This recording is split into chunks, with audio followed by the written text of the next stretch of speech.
Hi everyone, I'm Daria Khan, I'm the founder of Mimosa House. It's lovely to have you here tonight, and I'll pass the word to Georgia Sagri. So she's going to start with a briefing session. Yeah, okay. Hello everyone. My name is Georgia Sagri, I'm an artist, and I'm here to present IASI, my research practice, which started here at Mimosa on January, but it has been going on for the past 10 years. And this is the first time that I'm actually able, or let's say, confident enough to talk about this in public and also demonstrate the practice with participants, volunteers, that they are trusting me into this process of my research. The Greek word IASI refers to the time and the process in which the body changes through illness. There is no such thing as recuperation and a healthy, normal state. There is a stage that allows the person to recognize, explore, and learn from their physical condition, illness, and pain. How and in which way an organism becomes well is not really defined. Isn't it to be well the very notion of the constant change the life is? Isn't it recovery the innermost commitment to ourselves and others to be able to transform and to change? What in the past started as my need to recover from physically and mentally demanding performance work, it gradually became a research on the physiology and pathology conditions of the body in the hyper-capitalist era, doomed to autoimmune illnesses, stress, discomfort, asthma, insomnia, panic attack, anxiety, fatigue, nausea, food disorder, mania, paranoia, arthritis, depression, addiction, to name some. Throughout the years, I recognized that some of my own technique, breathing, voice, movement, could help others to build their own routine of self-recovery. If in the past the practice was a way to build technique within the medium of performance, now it is a search and a share practice that it is open-ending.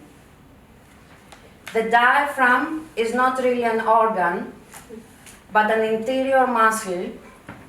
It lies between the upper and lower part of the body and situates the balance amongst what it is inside and outside the spine. It sets the balance and distributes the air, thus it tunes the voice through the whole body. Every breath is a tone to the interior and exterior of life, and when I'm saying breath, I don't mean only the human breath, of course. While taking care of the breath, the voice starts to sound as it is formed, and the whole world starts to vibrate differently. By breathing, singing, or talking, the voice travels inside the body, touches the interior organs, and colors them through vibration. Some voices, which means some bodies, are under shock. By altering the resonance of the voice, the body starts to vibrate differently, so some of the organs that they are in pain will start to recuperate. Essentially, recuperation is a process of learning through one's own symptoms and the construction of a path to recovery in a constant dialogue with the pain felt on the physical and mental registers.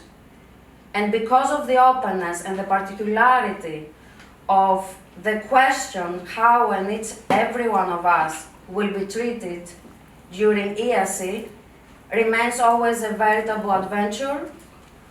The path that it is drawn by each one's engagement brings to forth myriad states of failures and successes, which I commit to observe, listen, and share with the public. The character of one-to-one practice allows experimentation to grow on a stage, the stage that you saw downstairs, the stage of recovery, that's the name of the stage, designed to provide a soft space for the purpose of the research and only where unique sessions take place. The nature of the research itself distinguishes research creation from more conventional, tried and tested methodologies. Moving away from the spectacle and the event-based structure allows me to build upon an ongoing practice where the word treatment can, could, or might derive. The treatment space, the practice, that is IASI, recovery, through an ongoing creative process. The research takes place on a soft stage, the stage of recovery, built in different places where the treatments will take place as well. Tavros, in Athens, and the Appel, the Appel, in Amsterdam. Its treatment is a private one-to-one encounter that builds the content of the research, safeguarding personal anonymity, putting the treatments on the stage on what was the topos of the theater, where the construction of the social definitions took place. And I have already started a new chapter on that, which I'm not going to discuss right now, but we can bring it throughout the conversation. I aim through this practice to release social roles and behavioral self-policing. And with this intimate technique of observation, it happens that the training of the voice. I'm interested in opposition to psychoanalysis in how the voice sounds and not what it says. I'm not interested in language, I'm interested in voice. With smooth training, I follow and support each participant to tune differently, as well as to experience another interiority of their body, and through that tuning to become physically stronger and better. Each of the participants learns from their physical state and find movements and perhaps even a new voice that will possibly allow them to self-recover.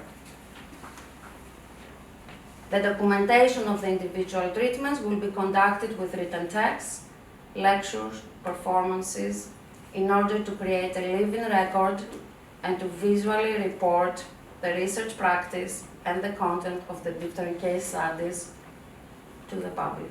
So, I'm gonna go now to the briefing. So, for you to kind of get an orientation of what we mean briefing, for this past month there were sessions happening, and as you can understand, the form of how this takes place is ongoing, is growing up while it's happening. Okay, so to orient you a little bit with the terminology, when we say let's go to the briefing, we mean that throughout the past month there were sessions happening here, and it was very important for the space, for Daria and Divya to know what's going on. And because there is the protocol of anonymity for the cases, I found a kind of a tool to get to give a kind of a briefing, a kind of a knowledge of what's going on to the different cases, and if it's necessary for them to advise or let me know how I can follow up or be more aware of what's going on through the sessions. And we decided in a way to compose this meeting, this conversation, as these briefings that I've been doing. I did one last week, and I'm doing my second one now with you present. Let's see how it will go.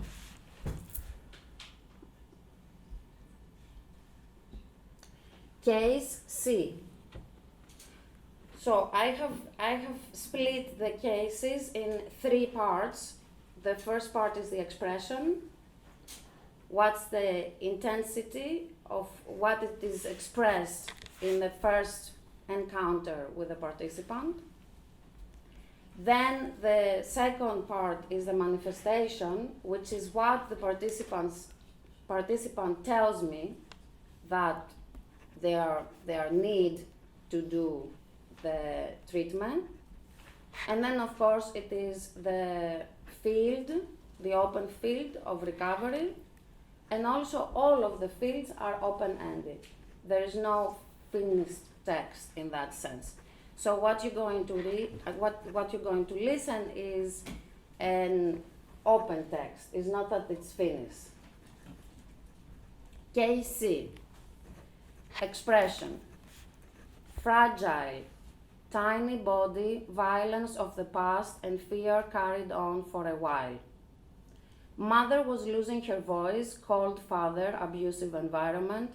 There is so much trying and failing in that, using your body to get out of this abuse, trying too hard for someone else's faults and decisions. Your body is not anyone's tool, your body isn't even your tool. It is you, simply you. There is a need to stop making efforts to understand. There are defense mechanisms, excuses covering in this effort to understand, and we need to realize that we cannot understand. Settle calmly without fear, be with yourself tuning with open eyes. You are alive, relationships are created with a new voice.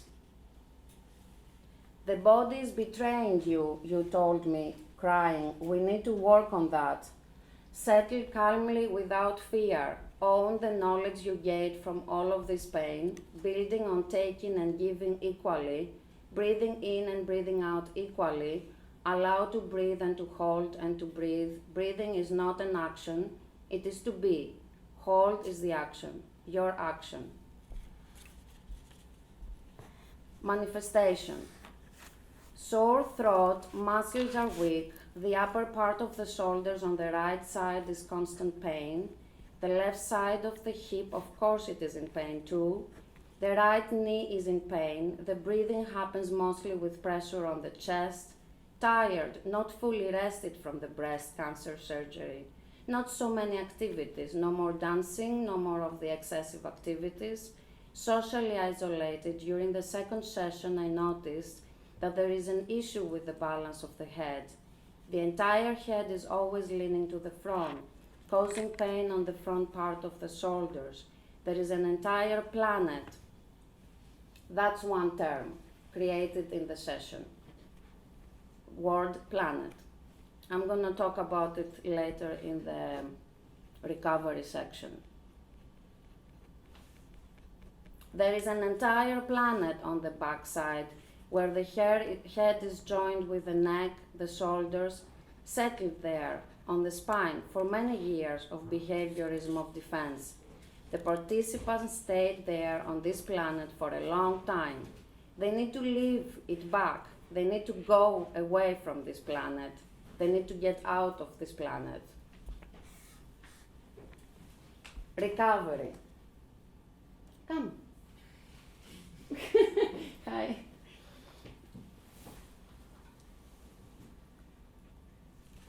Breathing technique 717. So this is a technique.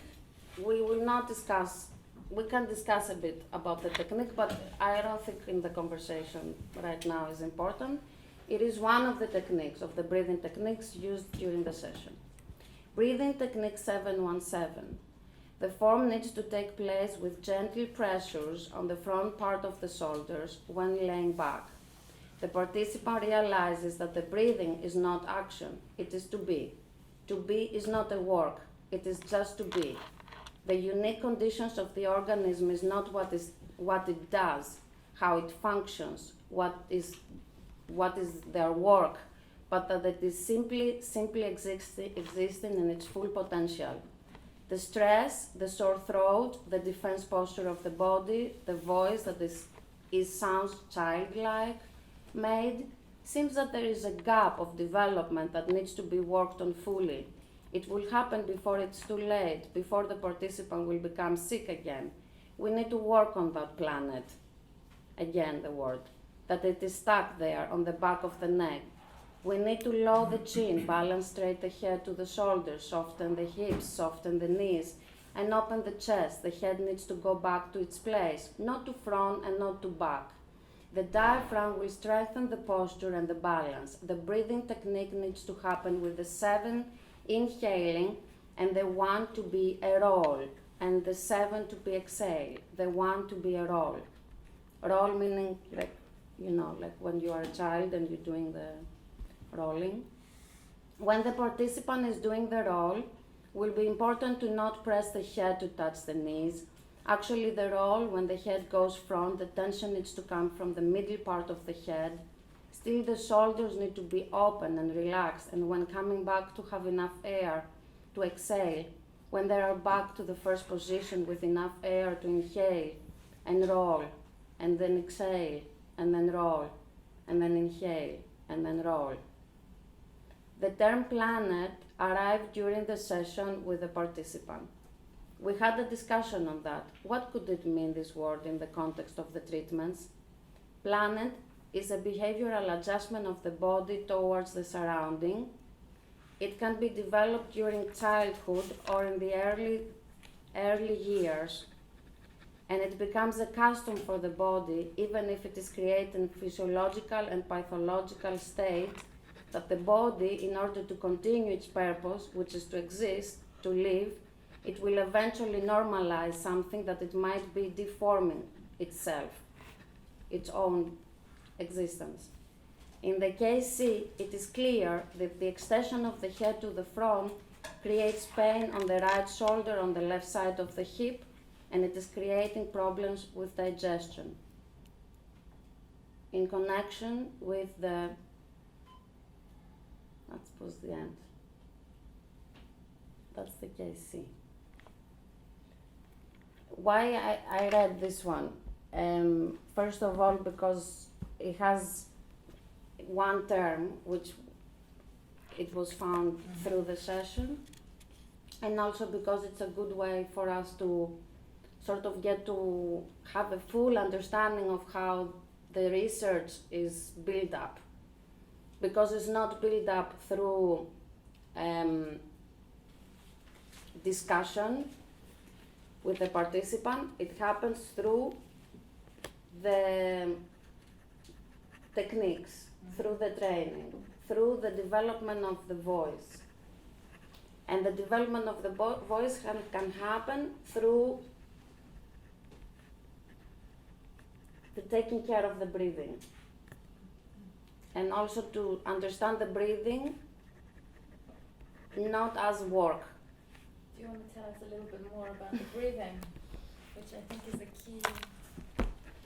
Yeah, it happens that it's quite peculiar that when I started the sessions, but also when I started way before, to try to find a routine to prepare or to decompose from performances, the first thing that I realized is that when a performance happens, when action happens,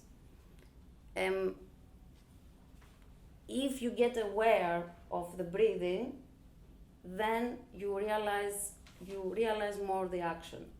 You can understand what you do. You are more conscious of the action. Meaning that you are not conscious of the action itself, but you are conscious of you being there. Like basically, just be. When the treatments happen, I noticed that a lot of people during the treatment, they assume that breathing is a given. That breathing is something, or that breathing is something that they need to work on it. That they exist is something that they achieve themselves by work, by a role, by a social role, by owning by status.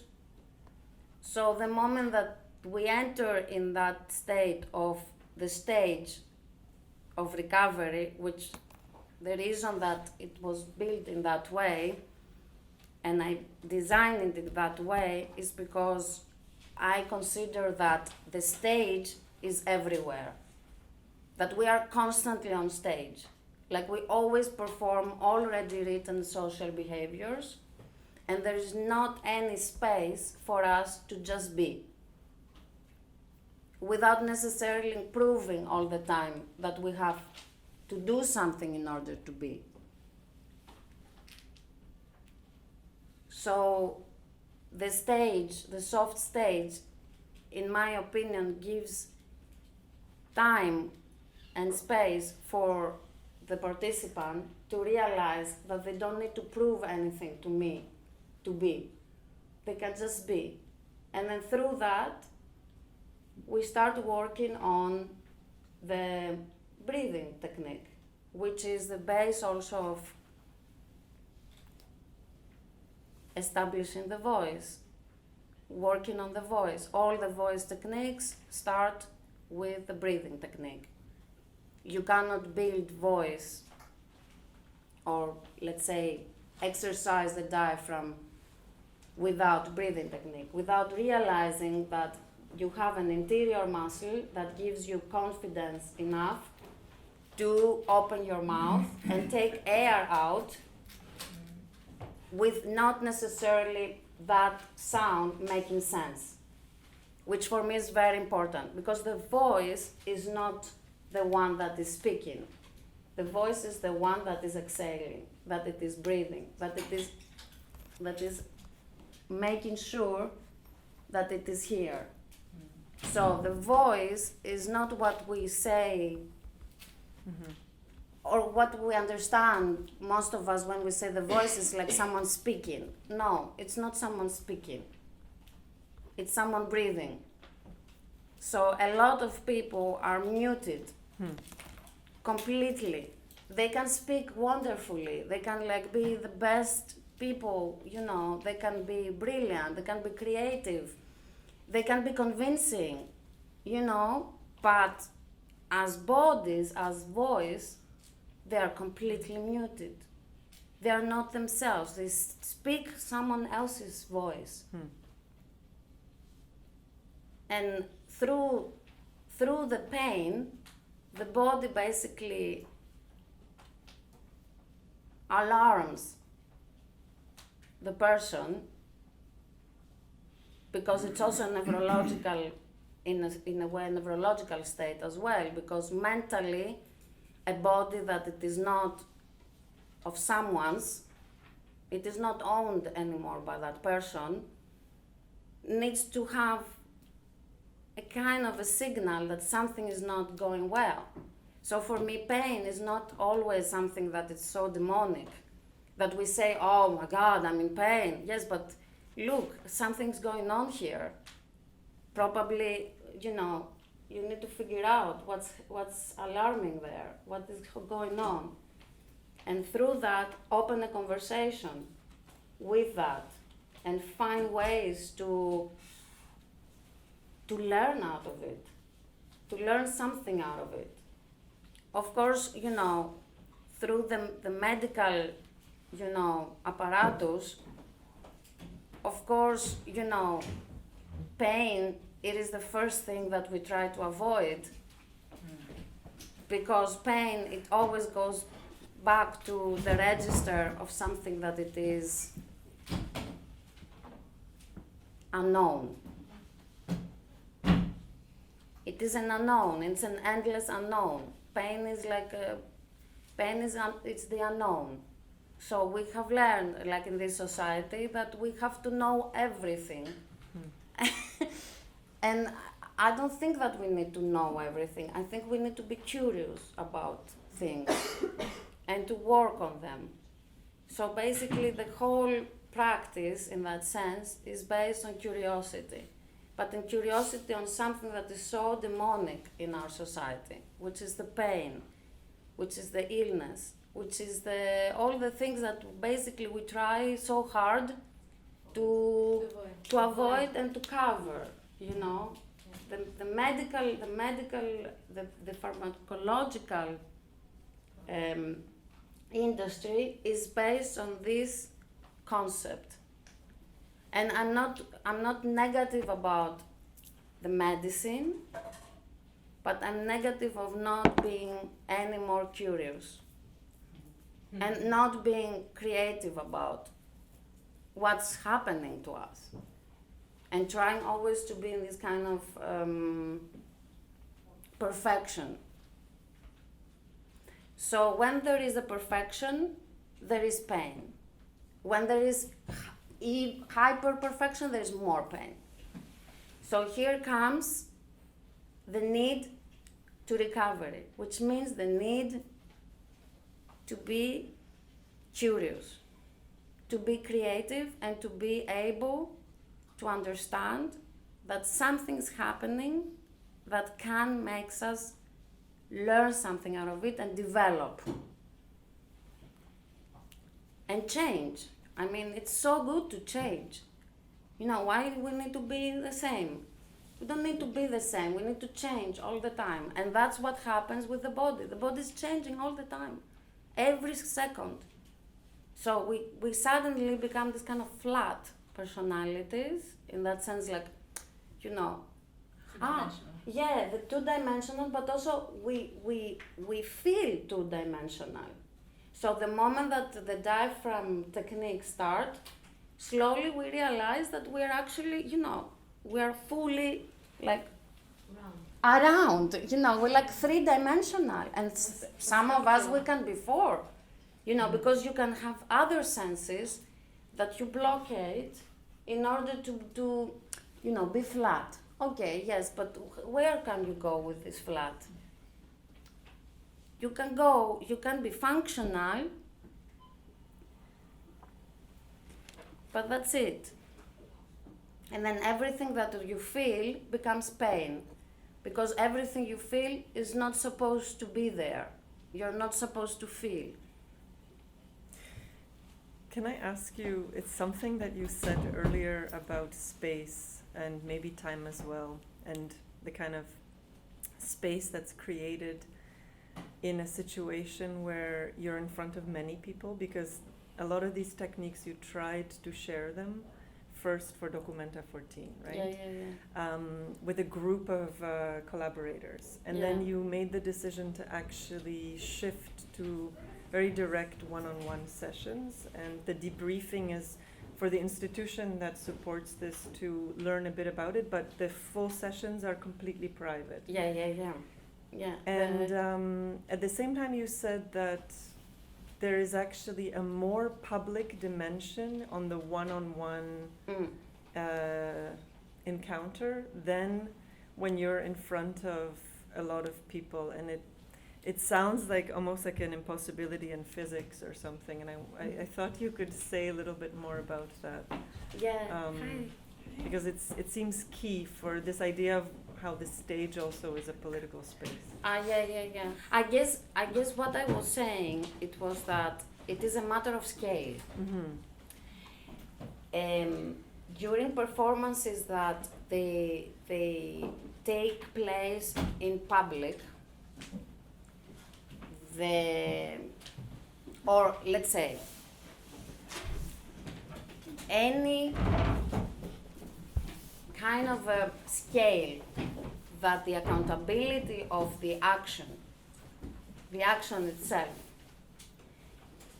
it has a focal point, but the transmission of what you do, it is split it in many registers.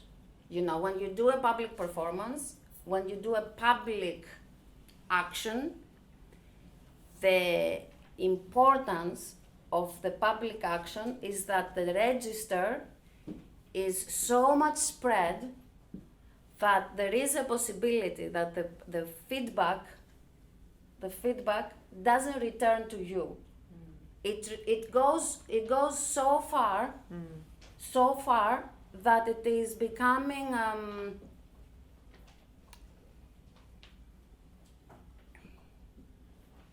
it takes its authority by the registers, the ones that they take this action, let's say. They receive this action.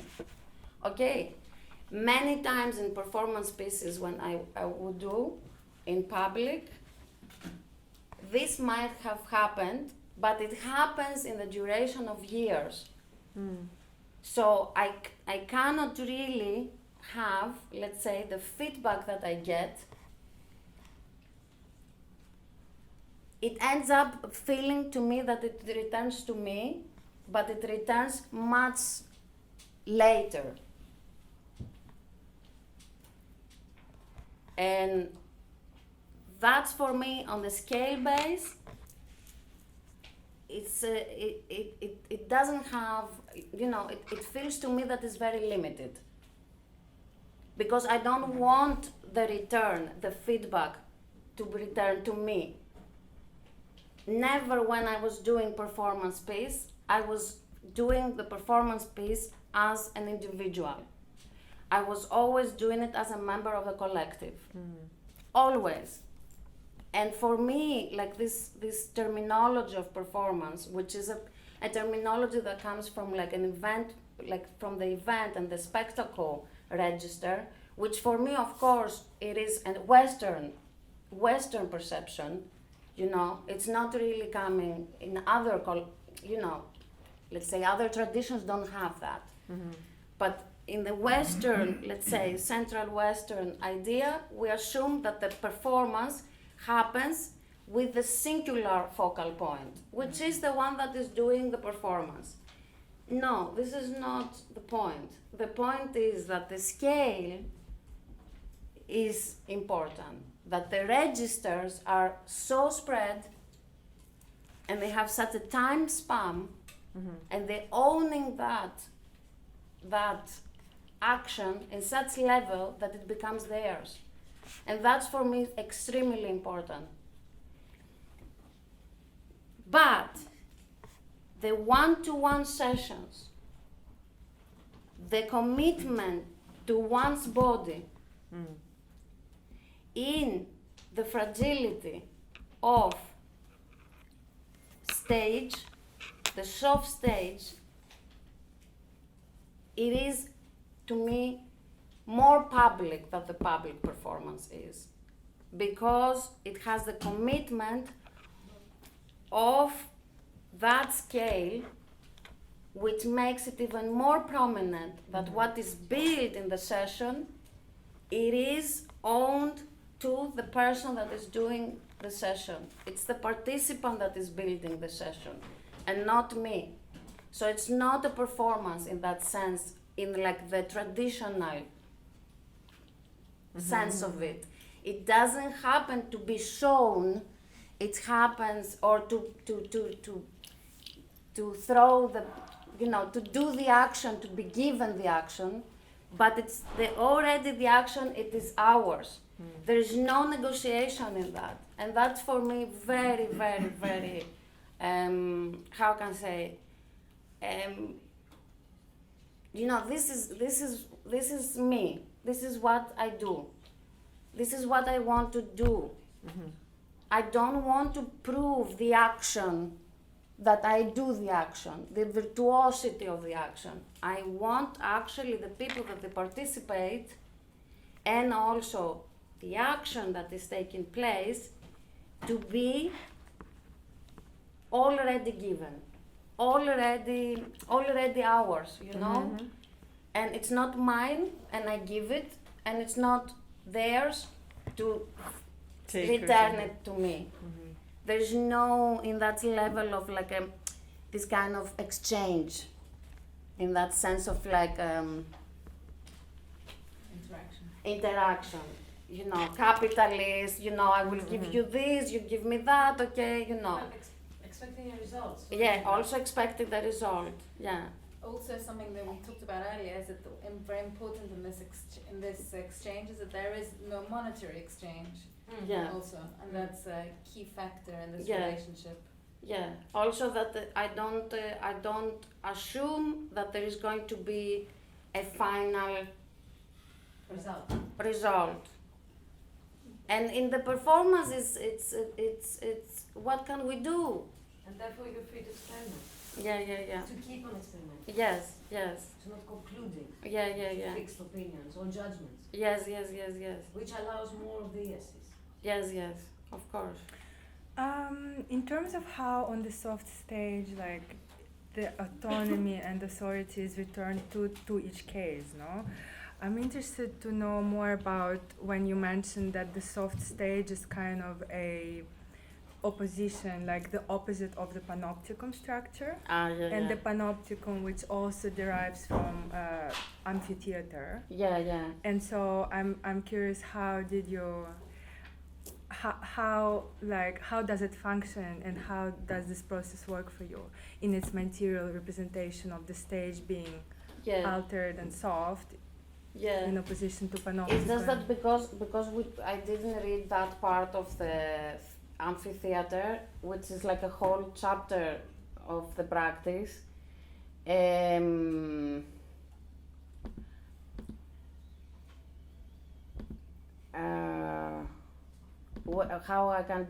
How I can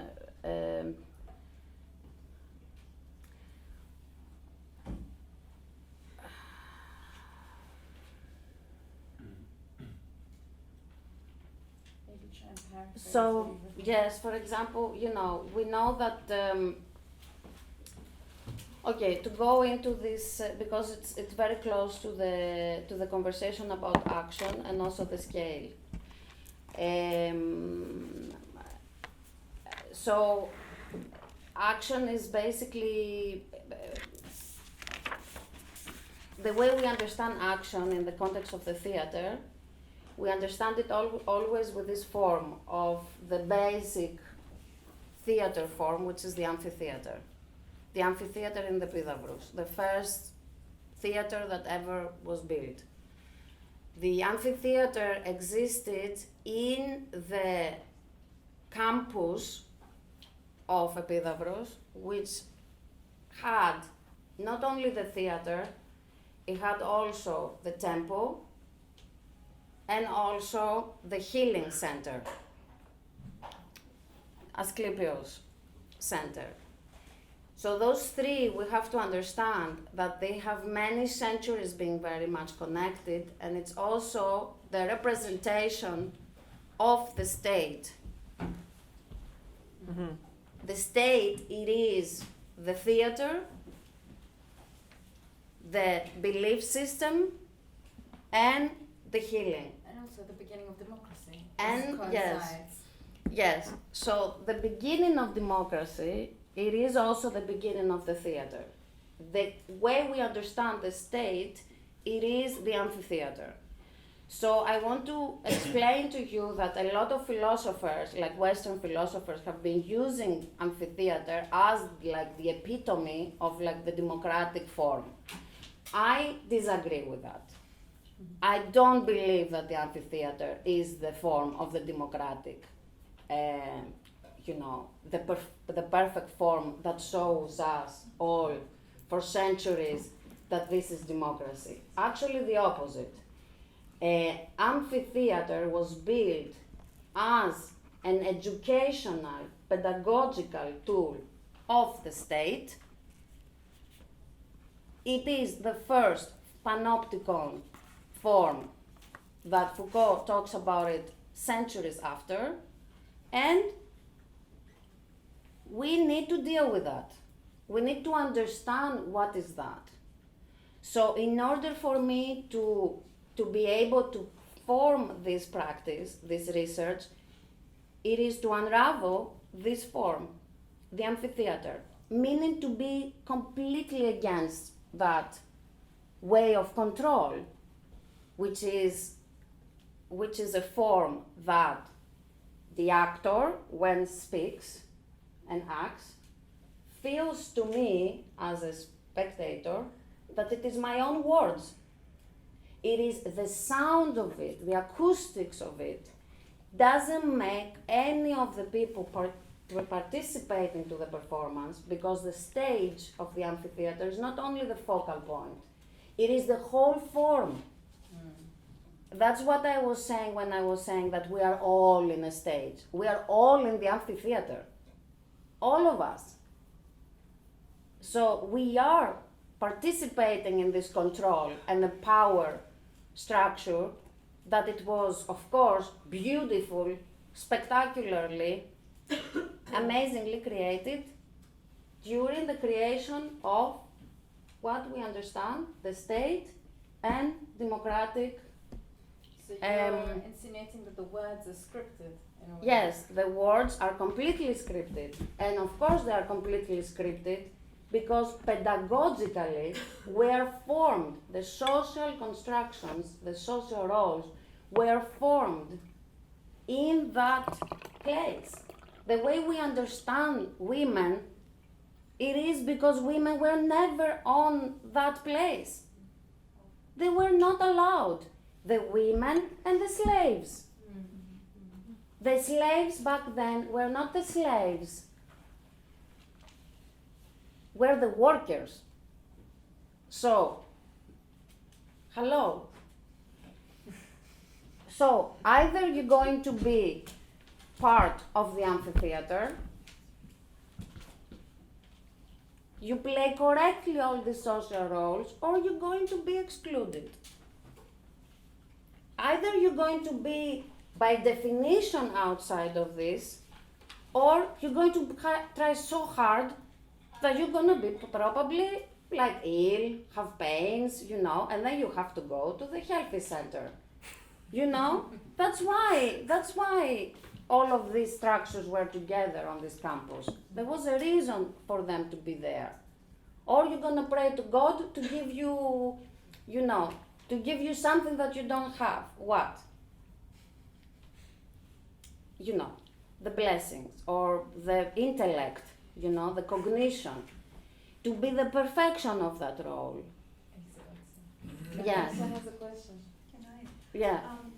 I was just wondering, starting with your question earlier, that in these two spaces, the intimate space of the sessions, which is the private space, the one-to-one space, and this space of the more public sort of dissemination of that knowledge from the sessions, they are quite separated.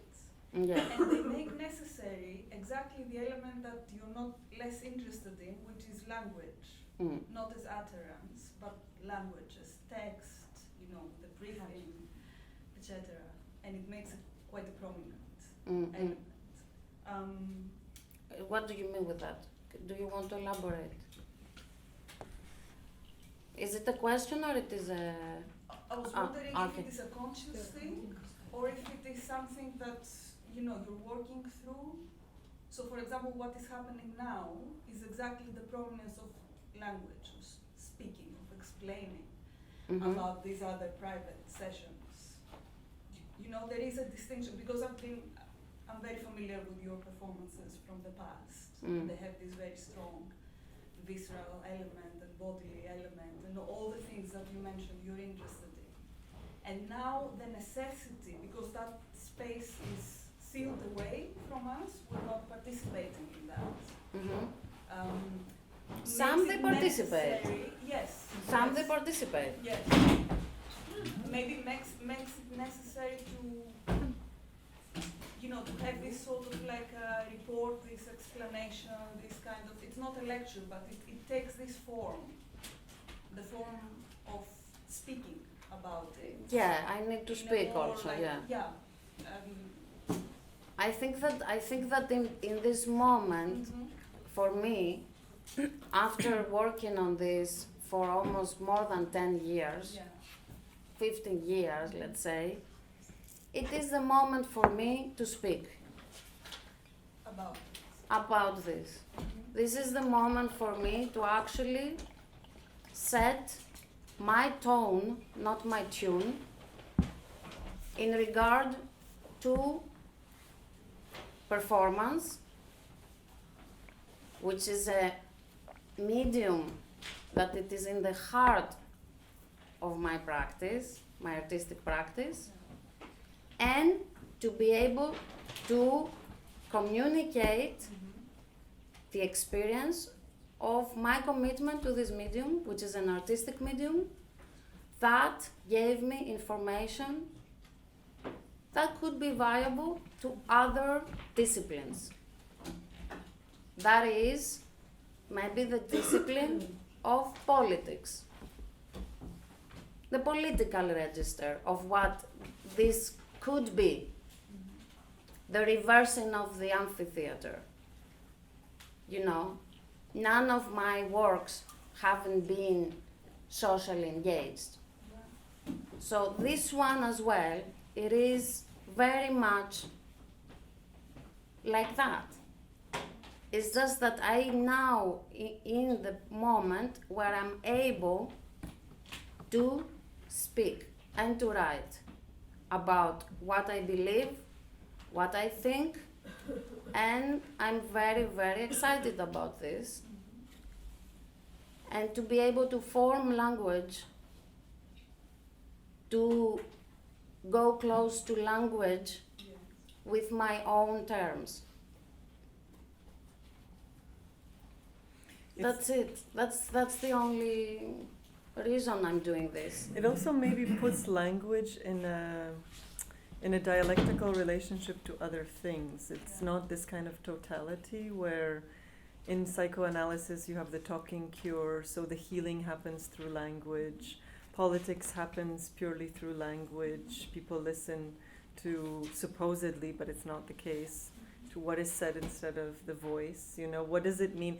What I'm recalling is you did an action, a performance to inaugurate the public program of Documenta, and it was a public program that was called the Parliament of Bodies because it was trying to rethink the idea of what is parliamentary democracy, right?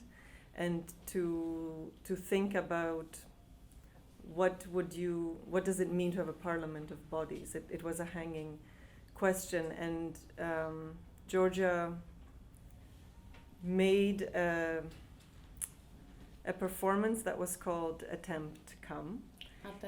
And one of the key phrases in the kind of text that was distributed to everybody who came to witness and comport themselves in some way to a woman who was dancing for close to 24 hours to drummers that were switching out,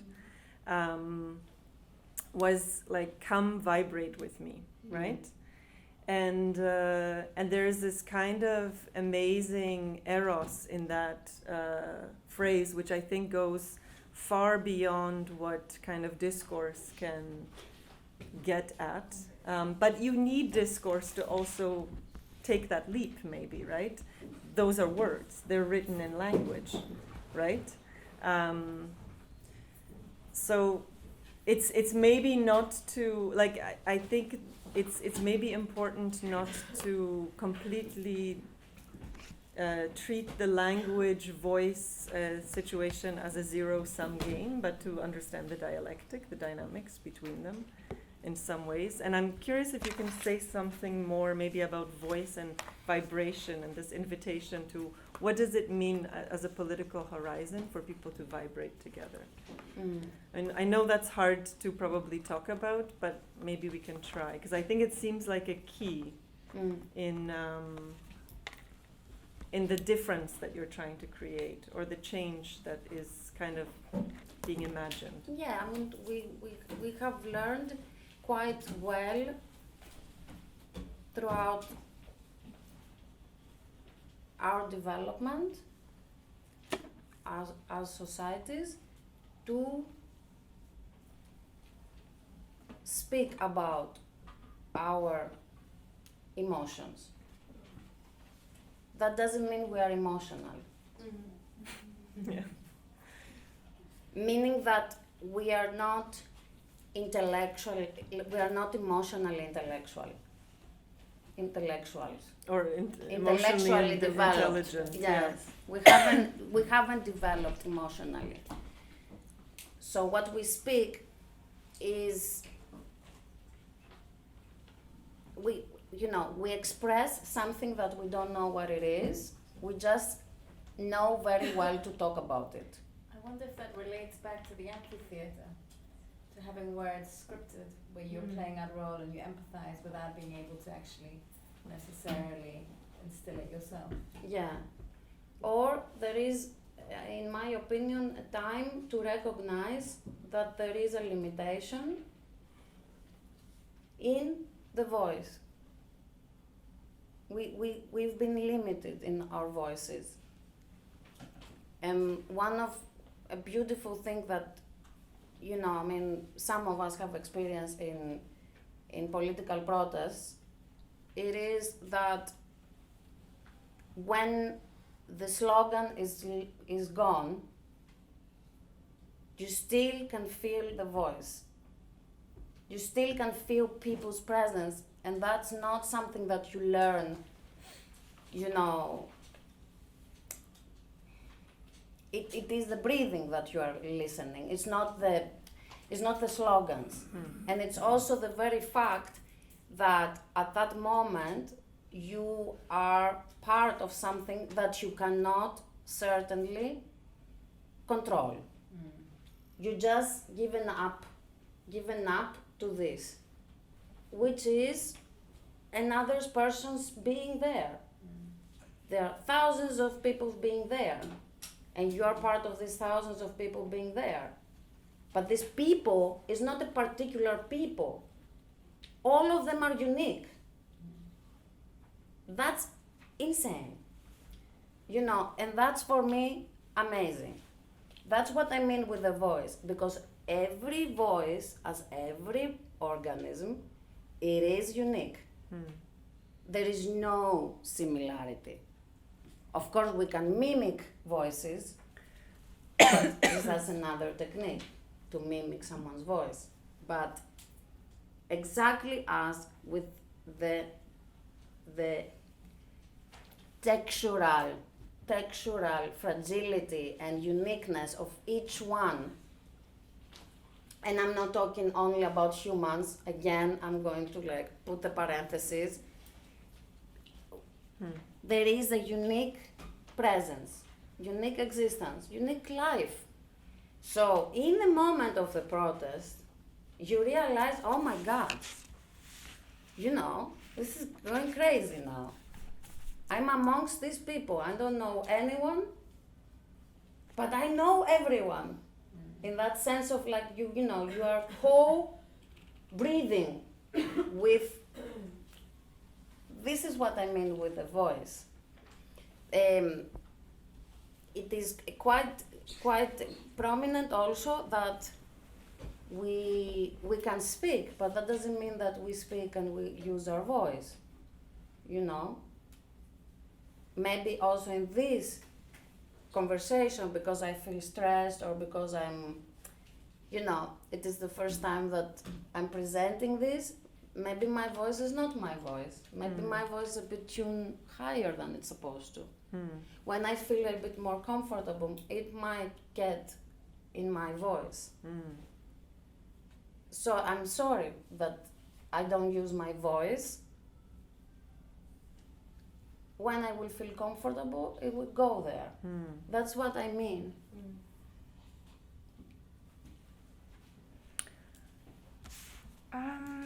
I'm curious to understand a bit more about, because in many of your performances, the importance was about autonomy and choice, to choose and switch between different roles, right? To switch, you mean? Yeah. So that you are not reading or speaking a prescripted script or prescripted words, but that it's you who choose to wear a costume, to remove the costume, to be, I don't know, the sister or the citizen or, an Antigone. Yeah.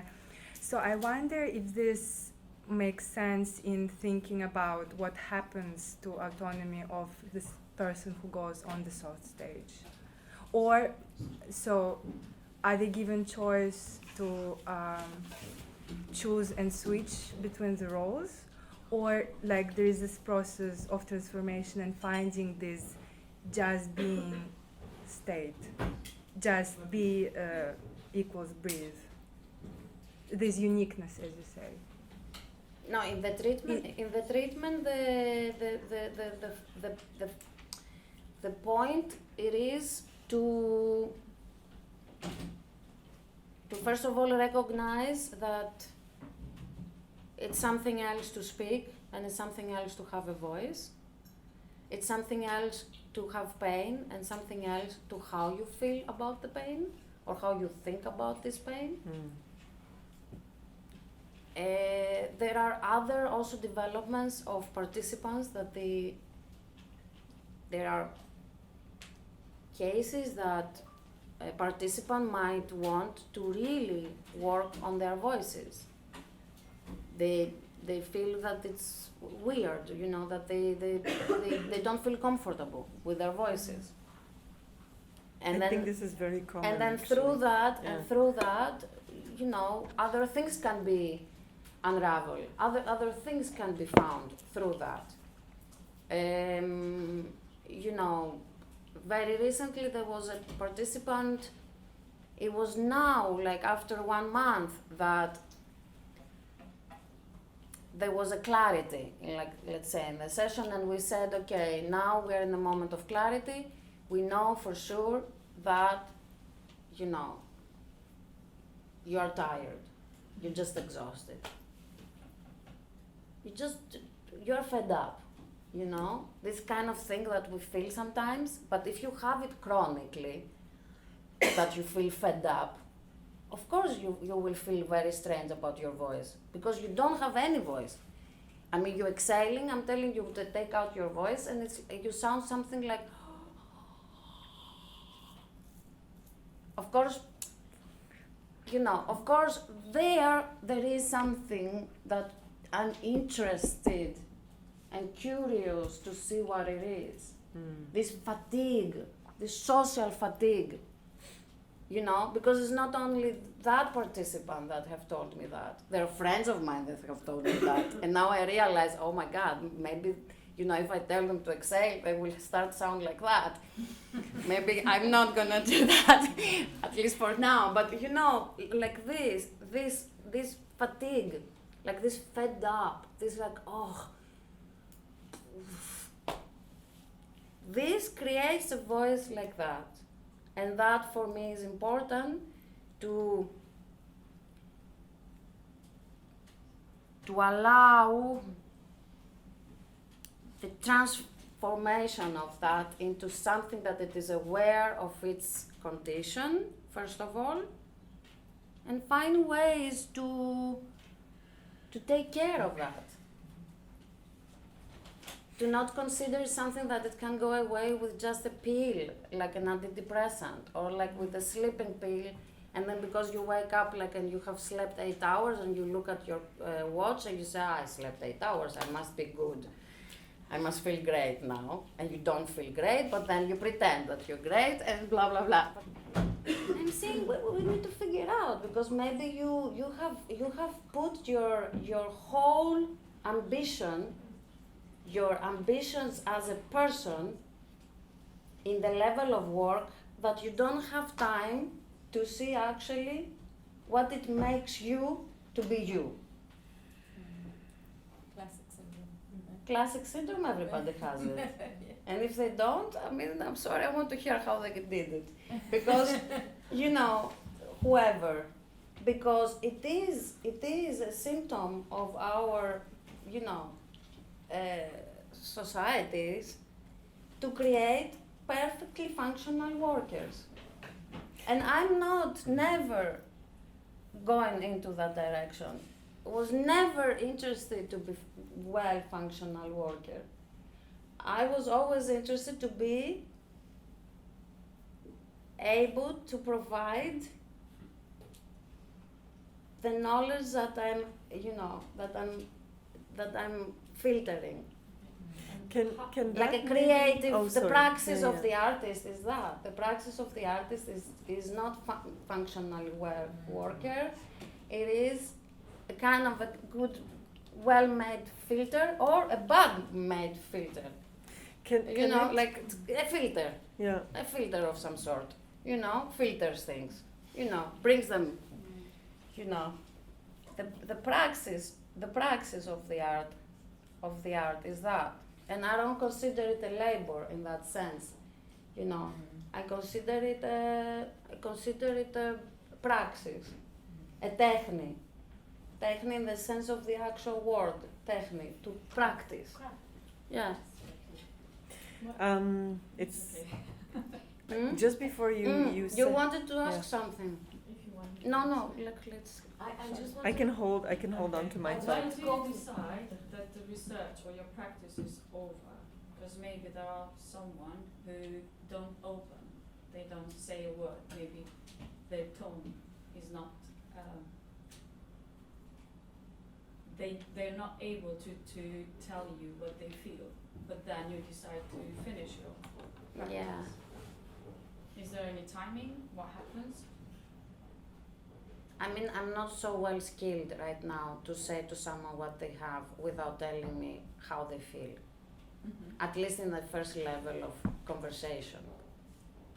You know, I cannot look at you and be like a guru and tell you, oh, you are like blah, blah, blah, and you have this and that. You know, I don't work in that way. In that sense that it is important for the participant to have a need to go through something. Okay. So through that small step, there is a chance for me to do a little step 2, so we can dance together. That's how, you know, you work with another person. I was kind of curious about the way you were answering Maria-Thalia's question about fatigue and the fact that in fact this process is on some level maybe energizing in a certain way. And it kind of gets back to what Daria was asking about autonomy. I want to think about it a little bit further because I think that's a kind of interesting political horizon when you say that you're sometimes in a group of people in a demonstration and they're each an individual and they each have their own individual voice, right? Yeah. But of course that's very much blocked, right? Through this kind of scripted political sphere and you know all the other things that are kind of coming in. So you're talking about a filter situation, and I just wanted to go a little bit further to think about what do you think about autonomy?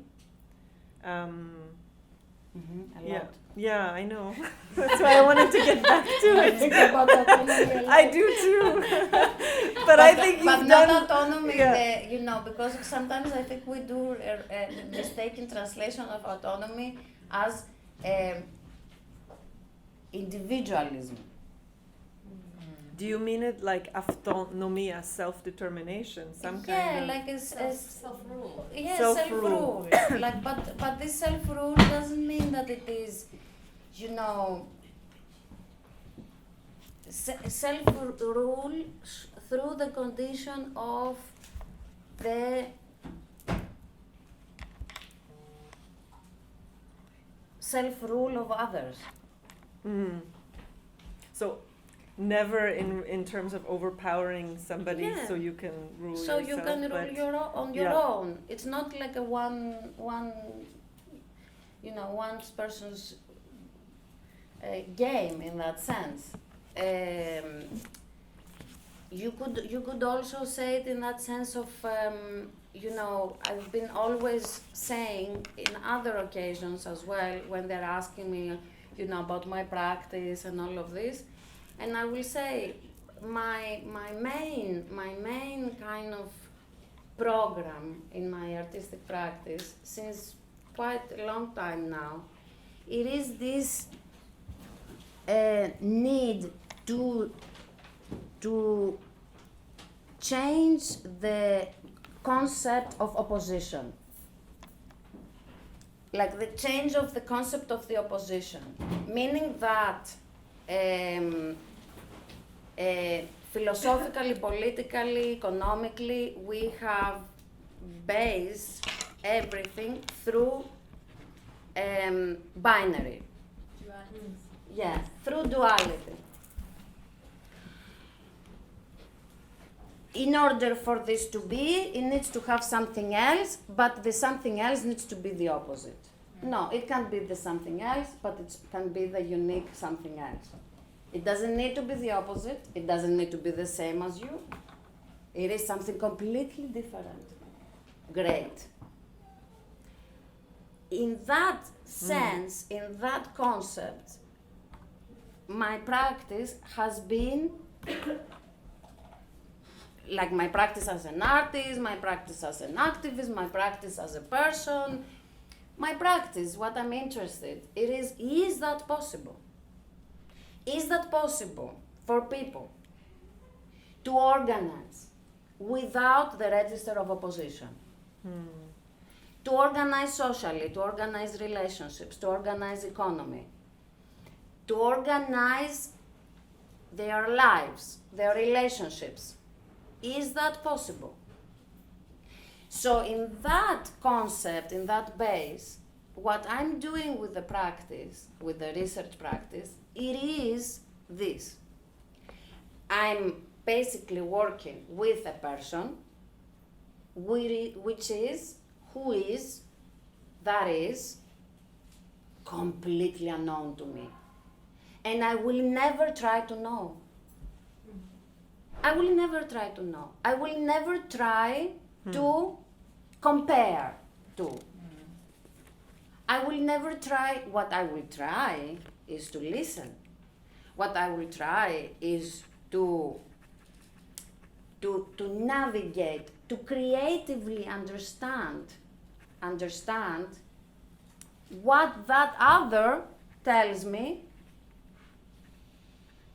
of their cosmos, of their world, because my world is completely different from that other person's world. Like, I don't know how to explain it. It is always a condition starting from that we don't know. Mm-hmm. So, we know that rhetoric, politics, economy, it is based on want to know what is going to happen in the future. Not even admitting that they don't know really like what's happening like now. So what about they want to know even what is going to happen in the future. So certainly my practice is not based on that. Certainly my ideological, emotional, philosophical base is not, creative is not based on that. So I'm trying to find the tools. I'm trying to find the ways to make that possible with other people, and at least to have a space and time to work on the different conditions. That leads me to something which was in the beginning of the conversation, which is as you're trying to formulate all of this, and this space which is in between other spaces, the language you're trying to create to describe all of this and to find, I guess, against this duality, a new language which might be able to be useful, which also brings me to the choice of the first word that you use, which is planet, which seems very sort of significant as a word to describe that pain. And I wondered whether you could talk a little bit more about that, about the process of finding language, and then when you find the language, what does it signify, and why? I mean, why the word planet? Also, great word. it's a great word. I mean, it was like this. It was there. I mean, we felt it. It was there. It's still there. I'm thinking of this planet over there on the back of the head of that participant.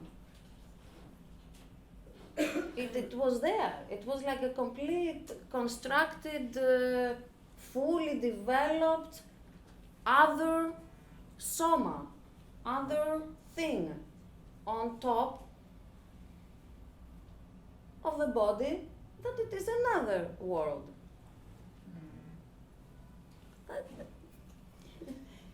That was the planet. That's why it was called planet, because the planet was there and everything was focusing to support that other soma, planet, deforming the rest of the body. Completely. When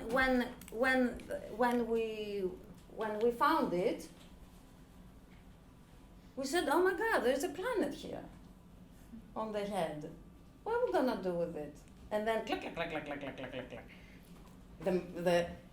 Everything kind of started to make sense. Okay, you have a pain on the hip, you have a pain on the shoulder, you have this thing, you have that. And immediately when the movement started, they were like, oh my God, I feel like I'm falling. And then I was like, no, but this is now you're standing. You're not falling, you're standing. But you're out of your comfort zone. Yes. And you're afraid of the unfamiliar. You're entering the zone of the unknown. Yes. Which is the unhabitual. Yes. The completely open new possibility for not the black, not the white. Yes. And because you have been so used of judging it, and you allow them with your creation to have space, to acknowledge, accept. And then, okay, that's what we have here now. Let's That's work it. on it. Let's breathe with it. Let's just be with it and breathe. So it's all a matter of how ready are you to deal with this unknown, I mean, for everyone, at any point. It changes every single moment. But I just want to add that I think, and I really value here, that your approach, because you talked about craft, you talked about art, for me, and I say it as a good thing, I think that's real science. The going for the searching, and continuing to search, and continuing to question, and continuing not to judge the results, and just going further, and not grouping, and not, great. Thank you. Any more questions? I think I feel a bit bad trying to find a word to define what you're talking about, but in this feeling that you cannot be the other, but you have to relate with it, and I've been thinking a lot about the concept of empathy. Is it something that would define that feeling of like, because empathy is actually to put yourself into somebody's skin somehow, but the situation that you don't live somehow and you don't know, and it's foreign to you. So would you say that defines a bit this process in this one-to-one relation somehow? Yeah.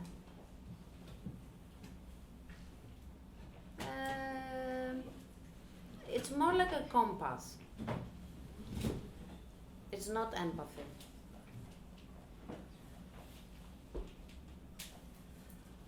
How do you understand Compass, empathy? like a compass, like To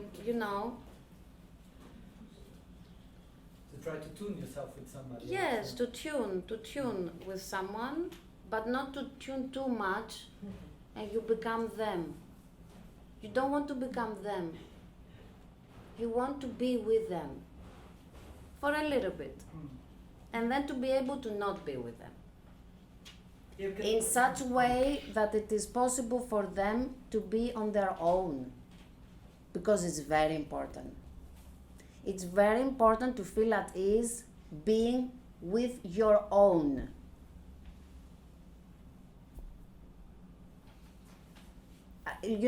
On your own, with your own capacity, with your own state of mind, mentally, physically. It is very difficult for us to be at ease on our own. We always need to prove to someone, to prove to ourselves, so we split. So we may create the police inside us. Creating the police inside, telling us, no, you didn't do that. Oh, now why you spoke like this? Oh, if you go there, it's going to be better. No, if you go there, maybe it's much better, so you better try that. You know, I mean, it is intense. It is very stressful. It's very difficult. So this difficulty, basically, the treatment, what I'm trying to work on, is trying to say, okay, it's fine. It's going to be okay. Let's now rest. If you want to sleep, sleep. If you want to do the training, you do the training. If you want to talk to me, okay. But I'm going to do the training a little bit. So you can also have the sense, you know, how it is to like inhale and exhale and to not make sense. Because now that we are breathing and I'm talking to you, I make sense to you. You assume that you understand what I'm talking about. Of course, we never understand each other. You know, that's for sure, eh? But it's okay. At least now, you know, we give each other this pleasure that we understand each other. So we can agree. It's great. We agree. We agree, supposedly. Yeah, it's good. But when we are in a situation where we are on our own, so we don't have to prove to anyone that we exist. We don't work to prove to ourselves that we exist. We don't read, we don't watch something, we don't, tricked in the inside police that we are existing. What is happening? Crazy stuff. But I think that's also so interesting because, like, what you just like when you were just talking about autonomy as well. I think the interesting thing is there has to be kind of you have to feel the space somehow to recognize your own voice because I think we're so used to living in this theater that we somehow became alienated. I think with our own bodies, with our own being, our curiosities, I know it's in a very different way, but I somehow really relate to the things you say because I've been through a process of physical rehabilitation myself for 10 years also. It's a long process, and I think for a long time I struggled with acknowledging that the pain, of giving space to that pain and trying to understand where it was coming from instead. And I was just trying to keep on running in this state of same wall. Yeah, of what the society was expecting from you, I guess, and what you're but I was just thinking how interesting it is in that sense that I think we just kind of lost this sense of autonomy almost of the feeling that there is space for that because of this rhythm this society has built around us in a way, or that we're kind of yeah, we are building this society. We are building this society with the split. Yeah. With the police. Yeah. Okay. So this society is a police society. Yeah. It is a control society, it's a power society. So for me, as a person,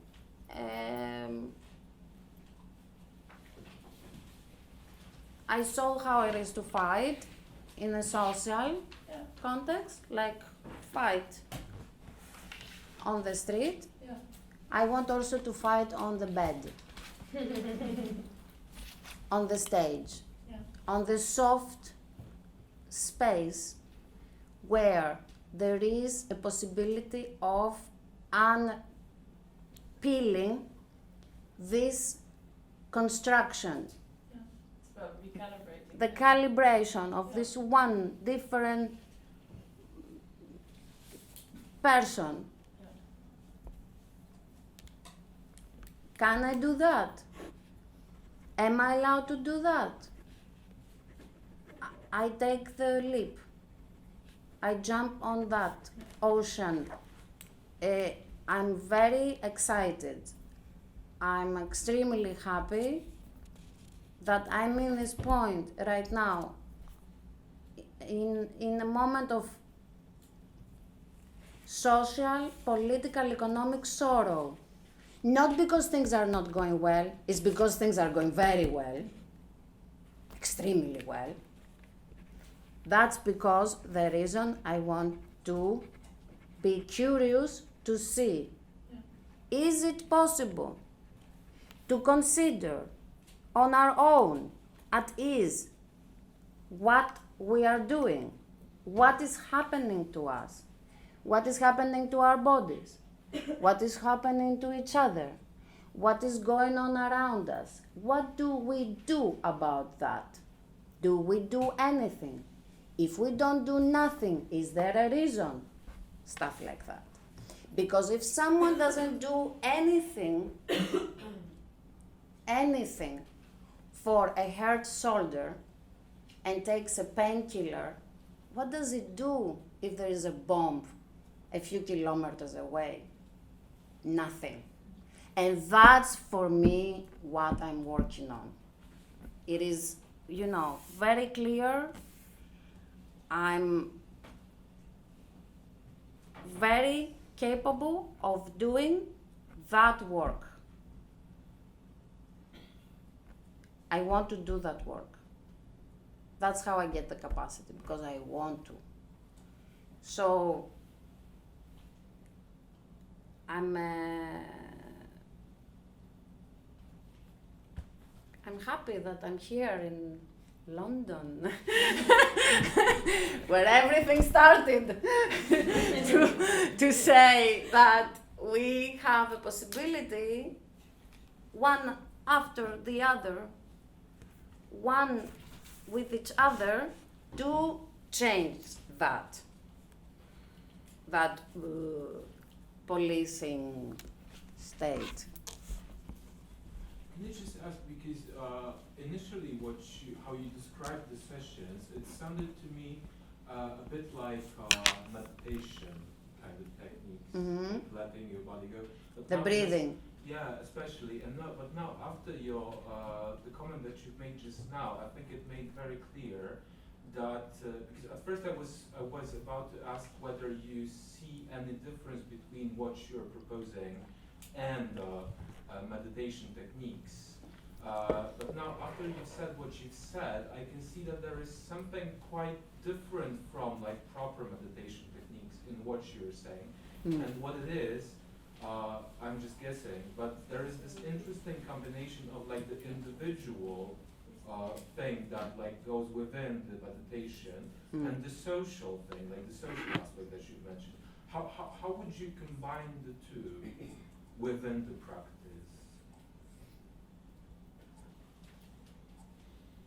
They are combined because they are part of the society. Because you're saying that like within the sessions there is this, what's at stake is just focusing on your kind of on your partners, let's say, inner being, but also you're really shifting the focus very heavily on like what's around and also socially. Of course, yes.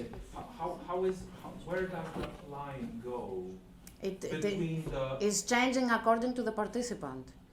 It is a different thing. Yeah, but on a more general in the level, meditation, like the individual sensation and like the social environment, like where do you draw the line? It's very, very interesting. Yeah, in the meditation, there is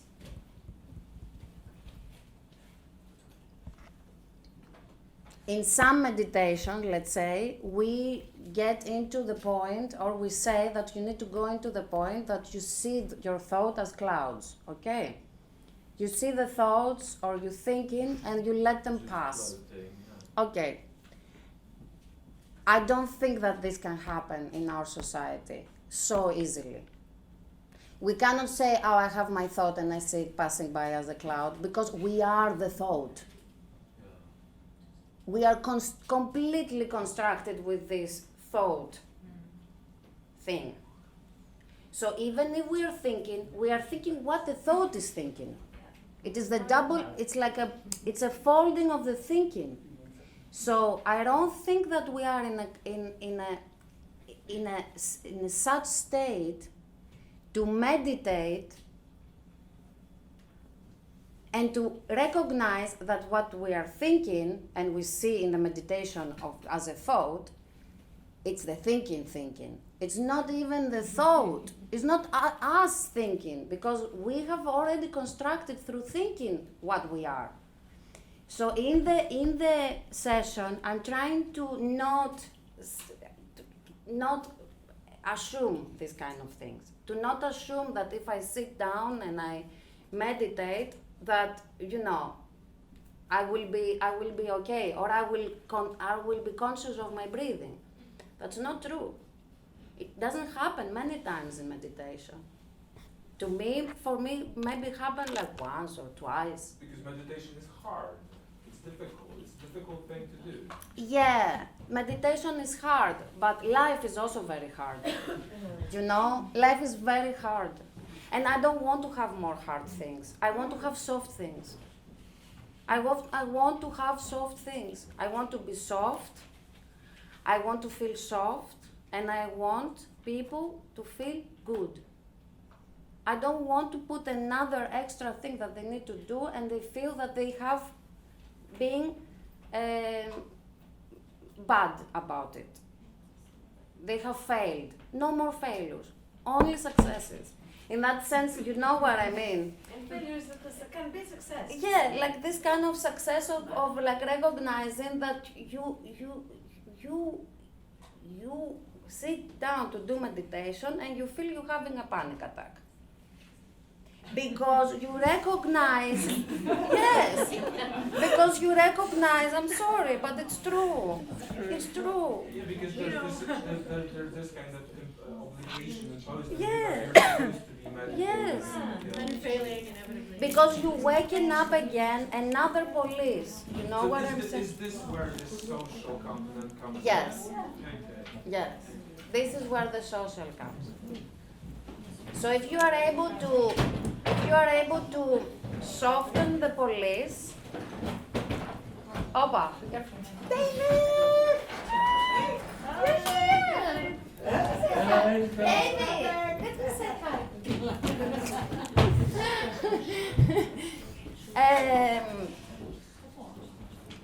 So there is the social aspect of what I think is happening there.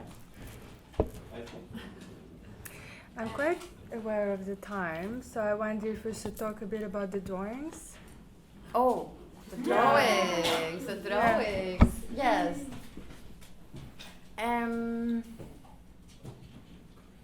Yeah, so for me there was no way to record the sessions or the treatment, so I decided for some point where I find that there is like a charged point,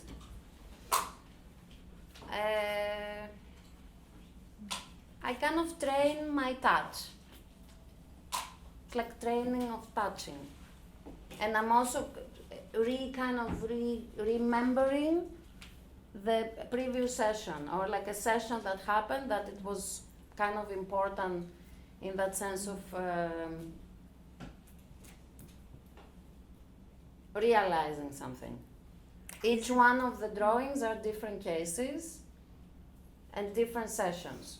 Yes, because all of them made with my hands. Mm-hmm. Mm-hmm. So I memorize the sense, the feeling of touching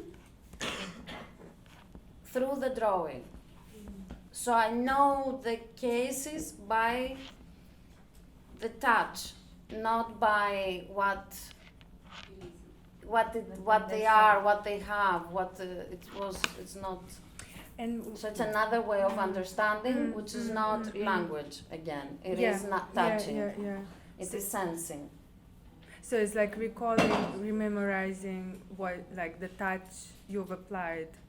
Is it quite a meditative process for you? No, some of them is not my touching. Yeah. It is the register. It's like registers of touch. It is touch for you is a two-way communication, Yes. right? Yeah. It It's is, sensory memory. yes, of like a what memory of what experience. have happened. Mm-hmm. So it might be that it's not that I was touching the participant and then I recreate. It is the aspect of the sense of the touch that creates the memory of the sessions. Like a sensory reflection kind of. Yes. Yeah.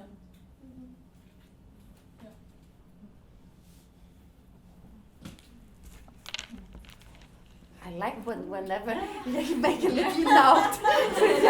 Every time I'm really confused, I write something down. As this process is going to last for Yeah. a couple of more years, we need it's to be. gonna last for a We need to while. form the vocabulary. I'm so happy that we created this marriage also, the four of us. Quite a, yeah. Quite Multiple. a beautiful marriage we have. You know, let's see what will Modern happen. marriage. One minute. Yeah.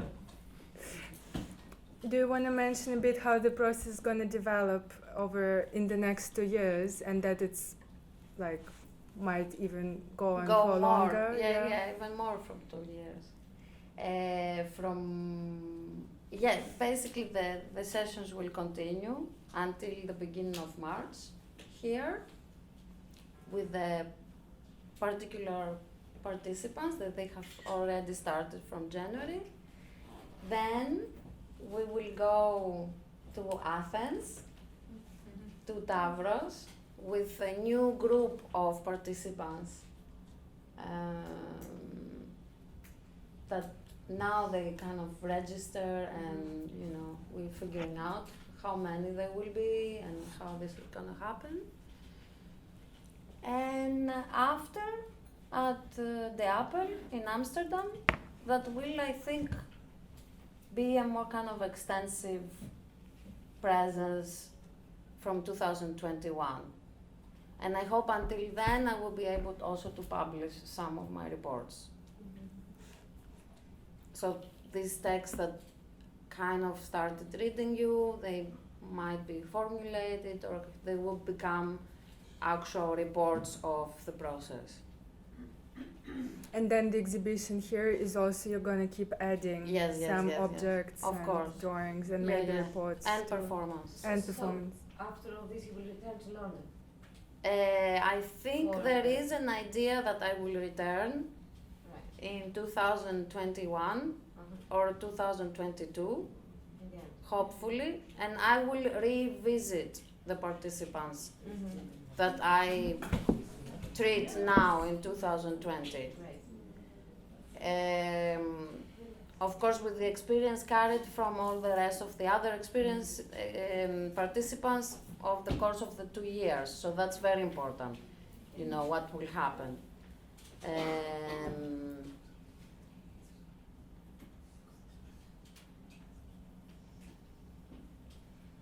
And I will do the performance also. Yeah, so the performance is going to happen on On the the 5th? 5th of March. 5th of March at 6:30 here. Yeah. Ah. This is not press release. Yeah. Thursday. Thursday, Thursday, 5th of March. Yeah. Here. Mm. Here in this still location. Yeah. Amongst the drawings and amongst the good And yeah, the friends. exhibition is going to probably Yeah, be. there will be different. more. There will be more works or more records. What's the relationship of the presentation on the 5th of March to the work in the session? What is presented? What's the It's performance? going to be a kind of a demonstration of one of the techniques. It's called breathing technique 515. Really? Yeah. So we get to play, we get to try, maybe? I mean, Maybe. if you want to. I don't know. I haven't thought of it, to be honest. I do things one at a time. I don't think, I just knew the title. That's enough. And because I know very well the technique, so I'm not really feeling so intimidated by this performance.